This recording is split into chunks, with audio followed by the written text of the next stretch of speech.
오늘은 여호수아 제 23장의 말씀을 나누도록 하겠습니다. 여호수아 23장입니다. 오전에 우리 8절까지 16절까지 봉독을 하도록 하겠습니다. 여호와께서 주위의 모든 원수들로부터 이스라엘을 쉬게 하신 지 오랜 후에 여호수아가 나이 많아 늙은지라.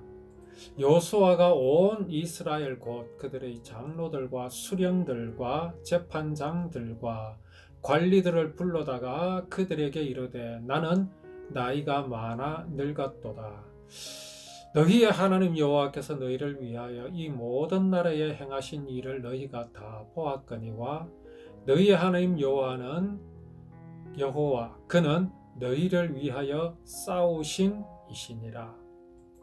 보라, 내가 요단에서부터 해 지는 쪽 대해까지의 남아있는 나라들과 이미 멸한 모든 나라를 내가 너희를 위하여 제비 뽑아 너희의 지파에게 기업이 되게 하였느니라. 너희 하나님 여호와 그가 너희 앞에서 그들을 쫓아내사 너희 목전에서 그들을 떠나게 하시리니 너희의 하나님 여호와께서 너희에게 말씀하신 대로 너희가 그 땅을 차지할 것이라. 그러므로 너희는 크게 힘써 모세의 율법책에 기록된 것을 다 지켜 행하라. 그것을 떠나 우로나 좌로나 치우치지 말라. 너희 중에 남아있는 이 민족들 중에 들어가지 말라. 그들의 신들의 이름을 부르지 말라. 그것들을 가리켜 맹세하지 말라. 또 그것을 섬겨서 그것들에게 절하지 말라. 오직 너희 하나님 여호와께 가까이 하기를 오늘까지 행한 것 같이 하라. 이는 여호와께서 강대한 나라들을 너희 앞에서 쫓아내셨으므로 오늘까지 너희에게 맞선 자가 하나도 없었느니라. 너희 중 한 사람이 1000명을 쫓으리니 이는 너희의 하나님 여호와 그가 너희에게 말씀하신 것 같이 너희를 위하여 싸우심이라. 그러므로 스스로 조심하여 너희의 하나님 여호와를 사랑하라. 너희가 만일 돌아서서 너희 중에 남아있는 이 민족들을 가까이하여 더불어 혼인하며 서로 왕래하면 확실히 알라. 너희 하나님 여호와께서 이 민족들을 너희 목전에서 다시는 쫓아내지 아니하시리니 그들이 너희에게 올무가 되며 덫이 되며 너희 옆구리에 채찍이 되며 너희의 눈에 가시가 되어서 너희가 마침내 너희의 하나님 여호와께서 너희에게 주신 이 아름다운 땅에서 멸하리라. 16절까지의 말씀을 제가 봉독을 했습니다. 이제 이스라엘 백성들이 이제 가나안 땅을 정복하고 또 여호수아를 통해서 이 가나안 땅들을 다 이제 나누어 가졌습니다. 이로써 애굽에서부터 시작된 그 가나안 땅에 이르기까지의 모든 여정이 끝이 났습니다. 사실 이 일은 언제부터 시작이 되었겠습니까? 이때로부터 약 500년 전 이스라엘의 조상 아브라함에게 창세기 15장에서 하나님께서 약속하신 때로부터 시작이 되었습니다. 그때부터 하나님께서는 일을 하시기 시작을 하셨지요. 우리가 창세기의 내용을 보면 하나님께서 아브라함을 부르셨습니다. 그렇게 부르신 이유는 사람이 하나님의 사랑을 배반한 죄악을 영원히 없었던 것으로 하여 주시기 위해서 하나님께서 계획하신 것을 이루시기 위함이었습니다. 그것은 사람이 하나님의 사랑을 배반한 죄악의 대가는 인생은 영원히 하나님을 만날 수 없는 것입니다. 자, 이렇게 된다면 그 속성이 사랑이신 하나님, 그 사랑이 영원하시다는 하나님의 사랑은 모순이 될 수밖에 없습니다. 우리가 영원히 하나님을 만날 수 없게 되는 죄를 저지른 것은 분명합니다.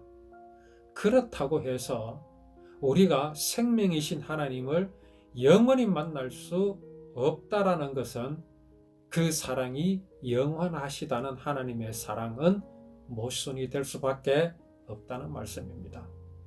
자, 이 모순을 누가 해결할 수 있겠습니까?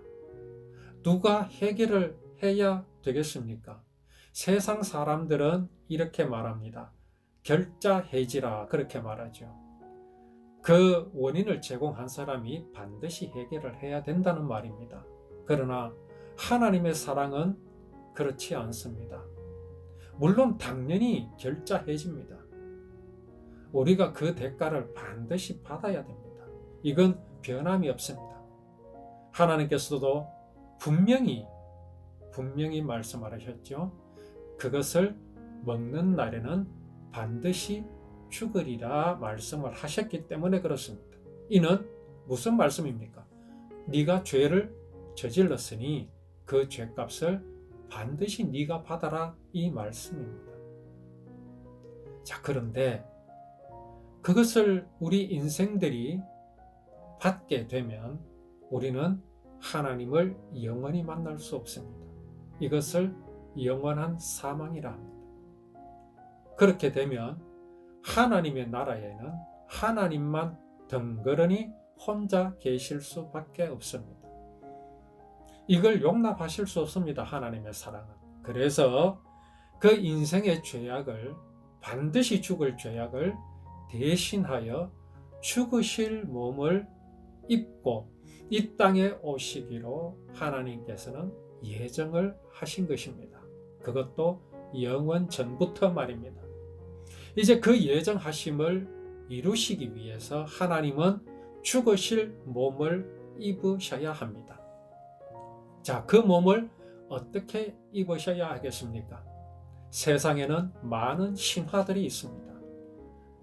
각자의 나라의 민족의 조상들의 시조가 어떻게 이 땅에 탄생하게 되었는가를 보여주는, 말하는 그런 신화들이 많습니다. 그러나 하나님께서는 그런 신화들을 택하지 않으셨습니다. 당신께서는 얼마든지 신비로운 모습으로 이 땅에 오실 수 있습니다. 그러나 하나님은 이 땅에 오시기로 하신 것이 사람의 모습으로 오시기로 하셨습니다. 왜 그렇습니까? 사람의 죄를 대신하여 죽으시기 위해서 그렇게 하시려고 약속을 하신 것입니다. 자, 이제 그러면 사람의 몸으로 오셔야 되는데 사람의 몸으로 나시기로 하셨습니다. 그러면은 누구를 택해야 할까요? 어느 민족을 택해야 하겠습니까? 예수님께서는 돌들로도 능히 아브라함 자손이 되게 하실 수 있다 하셨습니다. 누구를 택할 것인지는 하나님의 권한입니다. 그런데 하나님은 아브라함을 택하셨습니다. 중요한 것은 아브라함을 택하신 이유가 있습니다. 그 이유는 아브라함의 조상에 있습니다.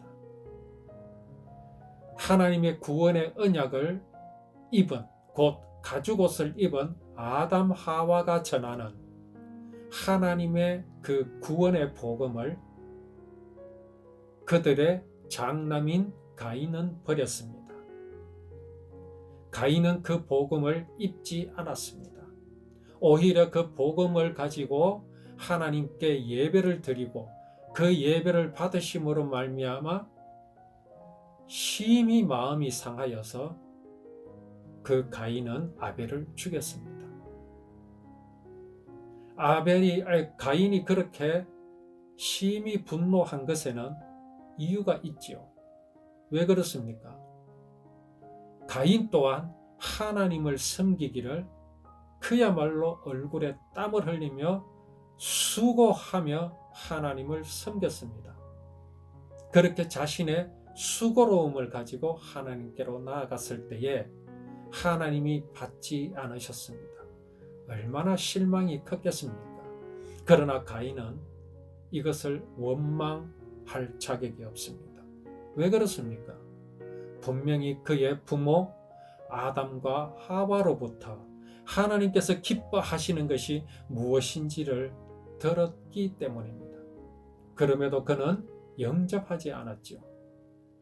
이에 하나님께서 아벨이 죽자 아담 하와에게 복음을 이제 마음에 영접한 셋이라는 아들을 주셨습니다. 그 셋의 후손이 바로 아브라함입니다. 아브라함은 그런 이제 전통을 가지고 지니고 있는 가문입니다. 그에게 하나님께서 약속하시기를 아브라함의 후손으로 심히 번성하게 하여 주실 것을 약속하셨습니다. 이제 그 일을 어떻게 이루겠습니까? 아브라함이 이루겠습니까? 그렇지 않습니다. 아브라함은 그것을 자신의 능력, 자신의 힘으로 이룰 것이라고 생각했습니다. 그렇게 하나님께서 하실 것이라 생각했습니다. 그래서 하나님께서 나이가 70이 되었고 이미 장가들어서 그렇게 살아가는, 그럼에도 자식이 하나도 없는 아브라함을 부르셨을 때까지만 해도 아브라함은 아직 능력이 있었습니다. 그의 부인 사라 역시 능력이 있었습니다. 자식을 낳을 수 있는 그런 능력 말입니다. 그러나 하나님께서는 그들에게서 그 능력이 완전히 사라질 때까지 자식을 주시지 않으셨습니다. 이에 아브라함은 그러한 하나님의 마음과 생각을 알지 못하고 하나님을 향하여 대항하고 원망하는 삶을 살았습니다. 그렇게 산 것이 100세까지 그렇게 했습니다. 그러던 가운데 그들은 이제 완전히 실망을 했지요. 이제 더 이상 자식을 낳을 수 없다. 내 후사는 다메섹 엘리에셀이니이다 하던 아브라함이 이스마엘을 낳았습니다. 약속의 아내가 아닌 여종의 몸으로 말입니다. 그를 낳자 하나님께 또 말합니다. 내 후사는 이스마엘이 될 것이라고 그렇게 하나님 앞에 선언을 합니다. 그러나 하나님은 아니다라고 말씀하십니다. 내가 네게 주는 아들로 후사가 되게 하실 것이라고 마지막으로 약속하실 때가 아브라함의 나이가 99세였습니다. 사라는 이미 아이를 낳을 수 없는 몸이 되어버렸습니다. 늙은 할머니가 되어버렸습니다. 그래서 그들은 웃었습니다. 즐거워서 웃은 것이 아니라 하나님을 비웃었습니다. 그래 될 리가 있겠습니까? 라는 것이지요.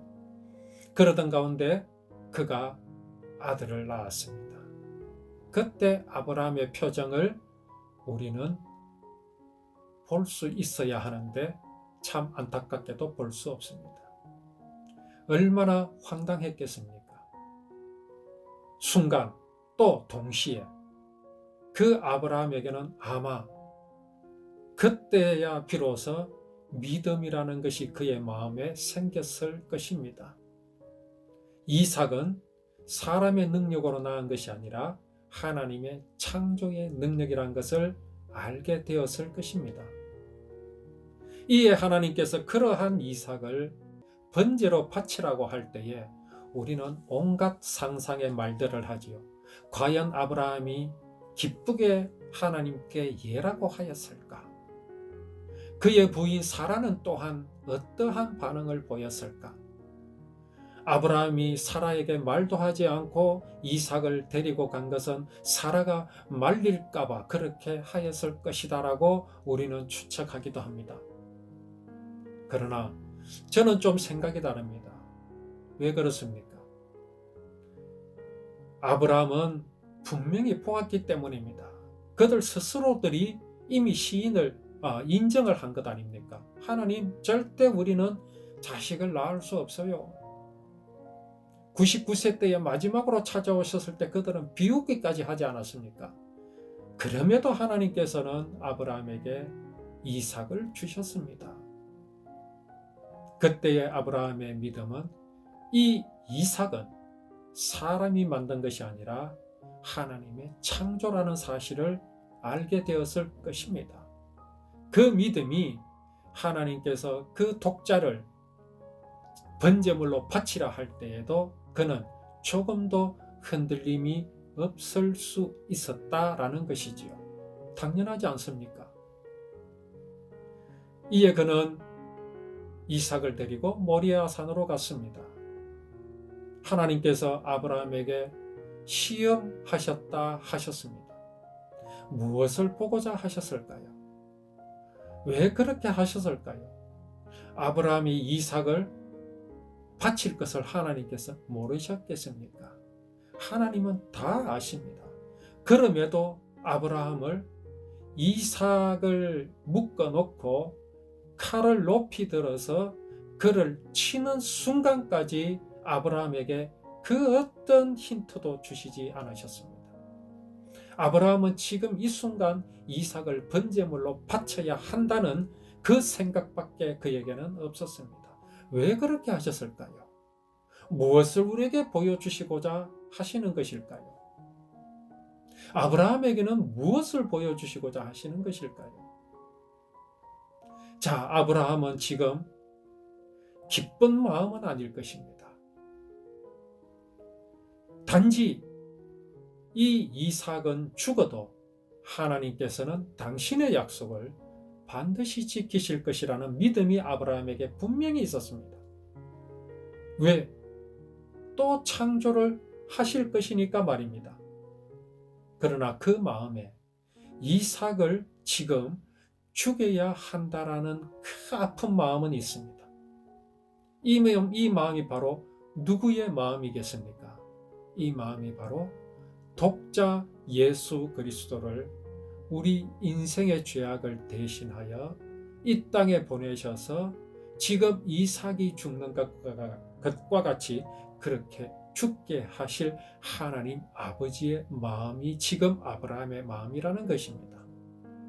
아브라함은 이것을 발견하였습니다. 하나님은 이것을 아브라함에게 보여주셨습니다. 이것은 아브라함 가문에 대대로 이어질 여호와 하나님의 율법이 되었다라는 말씀입니다. 무엇입니까? 법이라는 말씀입니까? 아닙니다. 언약이라는 말씀입니다.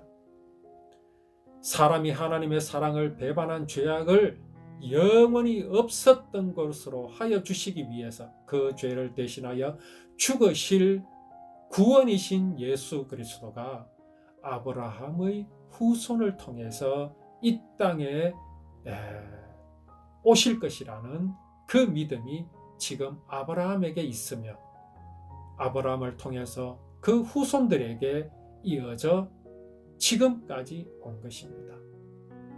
오늘 이 가나안 땅을 차지한 것은 이러한 하나님의 언약을, 그 약속을, 누구의 약속입니까? 하나님께서 하신 약속입니다. 율법은 누가 지켜야 합니까? 그것이 법이라면 사람이 지켜야 합니다. 그러나 율법은 법이 아니라 하나님의 약속이기에 하나님께서 지키셔야 합니다. 그런데 왜 우리들에게 지키라 하십니까? 그 지키라 하심은 기억하라 이 말씀입니다.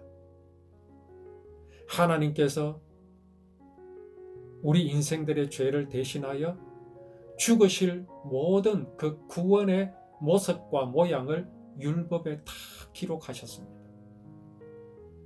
그리고 그것을 지키게 하셨습니다. 아브라함이 이삭을 번제로, 자기 독자 이삭을 번제로 바치는 그 여호와 하나님의 그 명령을 지키는 순간에 아브라함은 무엇을 보았습니까?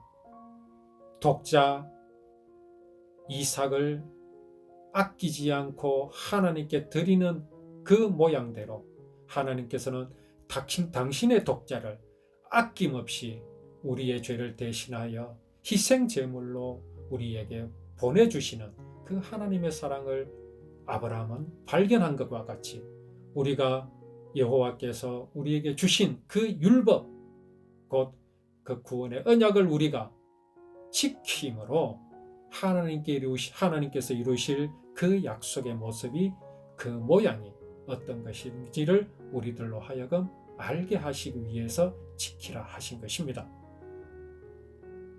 이제 그 약속을 이루시기 위해서 오늘 이스라엘 백성들에게 하나님께서는 가나안 땅을 주시겠다 하셨지요. 자, 이것은 누구의 약속입니까? 당연히 하나님께서 하신 약속입니다. 그러니 그 약속은 누가 지키십니까? 당연히 하나님께서 지키시죠. 그래서 여호수아가 그 23장 3절에 이스라엘 백성들을 향하여 이렇게 전하지요. 너희의 하나님 여호와께서 너희를 위하여 이 모든 나라에 행하신 일을 너희가 다 보았거니와 너희의 하나님 여호와 그는 너희를 위하여 싸우신 이시니라. 뭐라고 표현하십니까? 이스라엘 백성들이 싸웠습니까? 이스라엘 군사가 싸웠습니까? 아닙니다.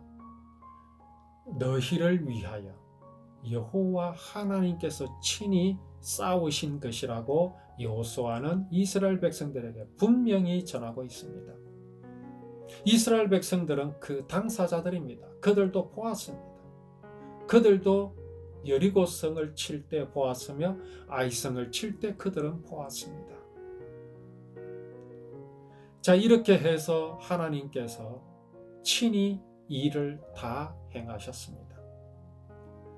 누가요? 하나님께서. 자, 이렇게 친히 행하시고 하나님은 무엇라 말씀하시겠습니까? 이때 하시는 말씀이 다 이루었다라는 말씀입니다. 하나님께서 천지 만물을 다 창조를 하신 후에 하나님은 이렇게 말씀하십니다. 천지와 만물을 다 이루니라.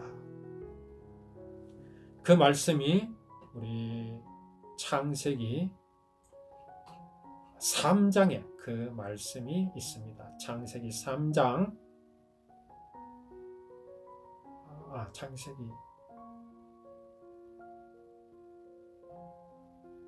창세기 보실까요? 창세기 2장 1절 창세기 2장 1절입니다. 창세기 2장 1절에 천지와 만물을 다 이루니라 그렇게 말씀하셨습니다. 오늘 이스라엘 백성들에게 아브라함에게 약속하신 것을 이루신 하나님께서는 이 말씀을 하시는 겁니다. 다 이루었다. 약속을 다 이루셨습니다. 약속을 다 이루셨으니 이것은 거룩한 것입니다. 완전하니까요. 자, 이제 하나님께서 그렇게 친히 약속을 이루심으로 이스라엘 백성들은 가나안 땅을 정복하였습니다. 그래서 어떻게 했습니까? 제비를 뽑아서 이스라엘 백성들에게 그 땅을 나누어 주어서 기업이 되게 하신 것입니다. 너희의 하나님 여호와 그가 너희 앞에서 그들을 쫓아내사.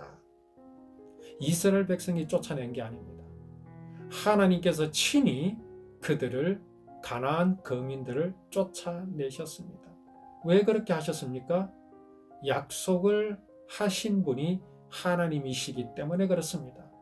이스라엘 백성들이 하나님께 약속한 게 아닙니다. 우리가 애굽에 나갈 것을 하나님께 약속을 드립니다. 우리가 가나안 땅을 정복할 것을 하나님께 약속을 드립니다. 이렇게 했다면 이스라엘 백성들이 그 약속을 지키기 위해서 열심히 일을 해야 하며 그리고 그 일한 결과를 하나님께 보고 드려야 합니다. 그러나 오늘 이 가나안 땅을 정복한 것은 하나님께서 하신 것이기에 하나님께서 친히 이제 그들을 위하여 싸우셨고 또 이스라엘 백성들을 위해서 가나안 거민들을 쫓아내신 것입니다. 자, 그러므로 너희는 크게 힘써 모세의 율법책에 기록된 것을 다 지켜 행하라. 그것을 떠나 우로나 좌우로나 치우치지 말라 말씀하십니다. 자, 그러므로라는 이 앞에 무슨 내용이 있었습니까? 여호와 하나님께서 지금 이스라엘 백성들로 하여금 가나안 땅을 정복하게 하신 것이 하나님께서 친히 행하심이다라는 말씀이 있습니다. 그러므로 만약에 그렇게 하지 않으셨다면 지금 그러므로라고 하신 이후의 말씀은 이스라엘 백성들은 지키지 않아도 되며 그럴 의무가 없습니다. 그러나 지금부터 하시는 이 말씀은 이스라엘 백성들에게는 의무가 됩니다. 뭡니까? 너희는 크게 힘써 모세의 율법책에 기록된 것을 다 지켜 행하라. 그것을 떠나 우로나 좌우로나 치우치지 말라. 오로지 여호와 하는 율법만 바라보라 말씀하십니다. 크게 힘써. 그냥 힘쓰지 말고 크게 힘써. 자, 이 말을 가지고 오늘날 교회는 뭐라고 말합니까? 법을 지켜라. 착하게 살아라. 구제해라. 헌금해라. 이웃 사랑해라. 서로 용서해라. 그렇게 말하죠. 그거 아닙니다. 여호와 율법을 법으로 보기 때문에 그렇게 말을 하는 겁니다. 여기 크게 힘써라는 말은 무엇입니까? 사람의 생각을 다 버려라 말입니다. 엉뚱한 생각하지 말라 말입니다. 구원은 오직 하나님께서만 이루시는 것이다. 그 구원의 모양과 모습을 내가 율법책에 다 약속으로 기록을 해 나왔으니 너희들은 이것을 잊어버리지 말라. 어떻게 해요? 크게 힘써. 사단은 율법을 자꾸 법이라고 우리들에게 세뇌를 시킵니다. 율법을 법이라고 속입니다. 그리고 그 율법을 우리 인생이 충분히 지킬 수 있다라고 속입니다. 이것이야말로 사람이 하나님과 같이 될 수 있다고 하는 사단의 그 거짓말과 똑같습니다. 율법을 사람이 지킬 수 있다고요? 그래서 복을 받는다고요? 새빨간 거짓말입니다. 그래서 바울 수도는 분명히 선언했습니다. 율법 아래서 의롭다 하심을 얻을 자가 한 사람도 없다 그랬습니다. 율법은요, 법이라면 우리가 지킬 수 있습니다. 간음하지 않으면 됩니다. 도둑질하지 않으면 됩니다. 살인하지 않으면 됩니다. 그러나 율법은 하나님의 거룩하심을 드러내신 것이기에 미워한 것만으로도 이미 살인한 겁니다. 음욕을 품고 남자나 여자를 보는 것만으로도 이미 간음한 겁니다. 남의 물건을 탐을 낸 것만으로도 이미 도둑질한 겁니다. 이게 율법입니까? 이게 법입니까? 아닙니다. 율법입니다. 여호와 하나님의 거룩하심을 그대로 드러내신 바로 하나님 그 자체십니다. 그래서 우리가 율법 앞에 있다라는 것은 거룩하신 하나님 앞에 있는 것이라는 말씀입니다. 그러니 율법으로는 죄를 깨달을 수 있는 것입니다. 사람의 법으로는요, 사람이 죄를 깨닫지 못합니다. 그래서 사람이 이렇게 말하잖아요. 저 사람은 법 없이도 살 사람이다. 그렇지요. 사람이 만든 법은 그렇습니다. 그러나 율법 앞에서는 그렇게 말할 수 없습니다. 또한 율법은 무엇입니까? 죄인을 의롭게 하실 약속을 거기에 담아 놓으셨습니다. 이것을 이스라엘 백성들에게 주셨습니다. 그러니 이스라엘 백성들은 이 여호와 하나님의 구원의 언약, 어떠한 모양과 모습으로 이루실 것을 기록해 놓으신 이 율법을 그들은 힘써, 그것도 크게 힘써 지켜야 합니다. 사단은 자꾸 거짓말을 하거든요. 율법은 법이다라고. 네가 지킬 수 있다고. 그래야 복을 받는다고. 엉뚱한 방법으로 복을 받을 수 있을 것이라. 구원을 받을 수 있을 것이라. 거짓말을 하기 때문에 우리는 정말로 경계를 해야 됩니다. 오직 복음에만 몰두되어서 다른 어떤 것도 우리는 듣지 말아야 합니다. 정말 우리 아무리 복음, 아무리 율법은 법이 아니라 약속이라고 우리가 이렇게 말을 하고 시인을 해도 사단은 우리를 유혹하고 우리를 속입니다. 자꾸 우리로 하여금 하나님께로부터 어떻게 하면 사랑을 받을 수 있을까? 어떻게 하면 복을 받을 수 있을까라는 것으로 자꾸 고민하게 만듭니다. 고민할 이유가 하나도 없는데 말입니다. 그래서 우리는 여기 이스라엘 백성들에게 여호수아가 당부하는 것과 같이 크게 힘을 써야 합니다. 내 생각 버려야 합니다. 사단이 주는 생각에서 우리는 쏙지 말아야 합니다. 이것이 바로 크게 힘써라는 대목입니다. 이제 오후에 우리가 또 말씀을 나누도록 하겠습니다.